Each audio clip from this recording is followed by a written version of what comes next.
Welcome to கிருத்தியாஸ் kitchen. இன்றைக்கி நம்ம பார்க்க போகிறது என்னென்னா பன்னீர் சாண்ட்விச். அதுக்கு தேவையான இன்க்ரீடியன்ட்ஸ் மயோனீஸ், பிரெட்,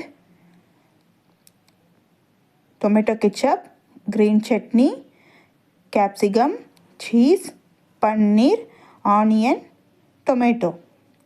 ஃபஸ்ட்டு ஆனியனை குட்டி குட்டியாக சாப் பண்ணிக்கலாம்.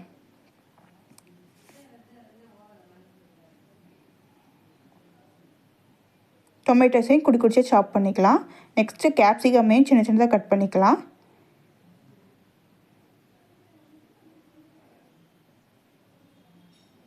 பன்னீரையும் குட்டி குட்டியாக கட் பண்ணிக்கலாம்.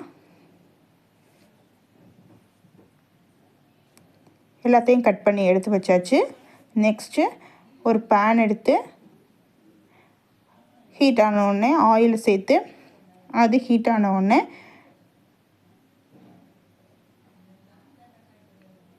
ஆனியனை சேர்த்துக்கலாம்.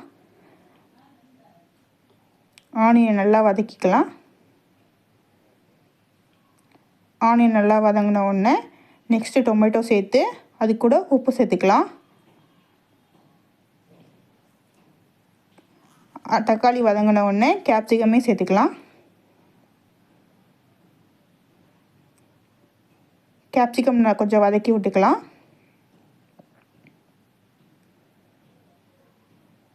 கேப்சிகம் வதங்கினோடனே அது கூட கரம் மசாலா, சில்லி பவுடர், மல்லித்தூள் சேர்த்துக்கலாம். கொஞ்சம் தண்ணி ஊற்றி நல்லா மிக்ஸ் பண்ணிக்கலாம். இது நல்லா வதங்கினோடனே பன்னீர் சேர்த்துக்கலாம்.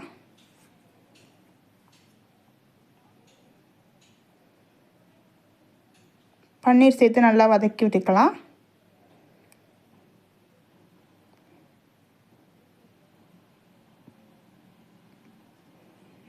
பன்னீர் நல்லா வதங்கின உடனே தனியாக ஒரு பவுலில் எடுத்து வச்சுக்கலாம். சீஸை துருவி வச்சுக்கலாம். ஃபஸ்ட் ஒரு ப்ரெட்டை எடுத்து அதில் க்ரீன் சட்னி தடவிட்டு நெக்ஸ்ட்டு அது கூடயே மயோனீஸை தடவிக்கலாம்.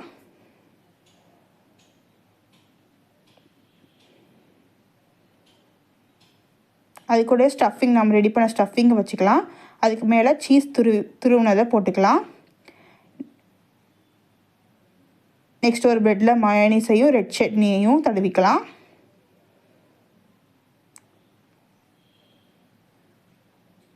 மேலே மூடி வச்சு ஒரு ஆல்ரெடி ஒன்று ரெடி பண்ணதையும் சேர்த்து வச்சு சாண்ட்விச் மேக்கரில் க்ளோஸ் பண்ணிக்கலாம். அந்த ரெட் லைட் க்ரீன் லைட் ஆன உடனே சாண்ட்விச் ரெடி ஆயிடுச்சு. நெக்ஸ்ட்டு எடுத்து ஒரு பிளேட்டில் சர்வ் பண்ணிக்கலாம்.